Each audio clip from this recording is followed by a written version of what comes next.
যখন দেখতেছে গুলি থামাচ্ছে না, আমির একা, আমি দেখলাম আমাদের আমির একা, সে কারো দিকে না তাকিয়ে সিঁড়ি বেয়ে নিচে নেমে গেলেন, গিয়া ওই যারা গুলি করতেছে সামনের দিকে এগিয়ে গেলেন, গিয়ে হুজুর ডেক দিয়ে বলে, এই তোদের কি হয়েছে, এখানে কেন গুলি করিস।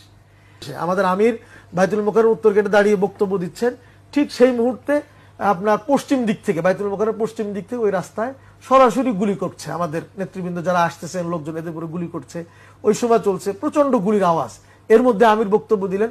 এরপরে যে মিছিল বের হলো, মিছিল আমরা দৈনিক বাংলা ঘুরে আমরা আমাদের এই আজাদ প্রোডাক্টসের এখানে আসলাম, এই মিছিলের সামনে আমি ছিলাম। তখন তো একেবারে সরাসরি আমাদের মিছিলের দিকে গুলি করলো 19 তারিখে। ওই সময় আমাদের অনেক দায়িত্বশীল আহত হলেন, আমাদের আমির অফিসে থাকলেন।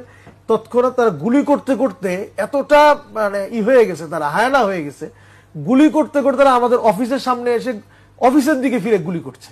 তখন আমাদের আমির স্ট্যান্ড অফিসে, তখন আমিরের ওই দিন আমি দৃঢ়তা এবং সাহস দেখলাম। আমাদের আমির মানে এত গুলি করছে আমাদের অফিসের দিকে, আমরা তো 3 তলায় অফিস, আমাদের আমির উপরে আহতরা আসতেছে রক্ত নিয়ে, আমির ওইগুলি দেখতেছিলেন এগুলি কিভাবে সেবা শুশ্রূষা করা যায়। যখন দেখতেছে গুলি থামাচ্ছে না, আমির একা, আমি দেখলাম আমাদের আমির একা, সে কারো দিকে না তাকিয়ে সিঁড়ি বেয়ে নিচে নেমে গেলেন, গিয়া ওই যারা গুলি করতেছে সামনের দিকে এগিয়ে গেলেন, গিয়ে হুজুর ডেক দিয়ে বলে, এই তোদের কি হয়েছে, এখানে কেন গুলি করিস। এইভাবে আমরা কিন্তু তখন থেকে